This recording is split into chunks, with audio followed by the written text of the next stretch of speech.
Hello, everybody. Mark Malloy, the Emerging Revolutionary War, coming to you live right now from Washington Square Park here in Philadelphia. We are just a stone's throw away from Independence Hall, where the Declaration of Independence was passed.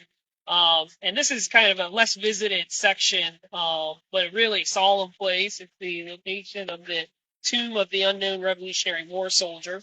And it ties into this weekend for the 250th anniversary of the First Continental Congress. All these meetings that they're having here in 1774 and the Second Continental Congress is ultimately going to lead to war with Great Britain and the deaths of thousands of men. And their sacrifices will ultimately lead to our independence. So you can see behind me is a tomb here with the words on the top that freedom is a light for which many men have died in darkness. There's a statue of George Washington, and just below him is a tomb. And it says on top of that tomb that below this stone rests a soldier of Washington's army who died to give you liberty. And there's an eternal flame. And they found that this soldier in this square, there were thousands of men who were buried in this ground in unmarked graves. This is a large burial ground. They continued to use it throughout the colonial period and up through the war while Americans were being held as prisoners of war here.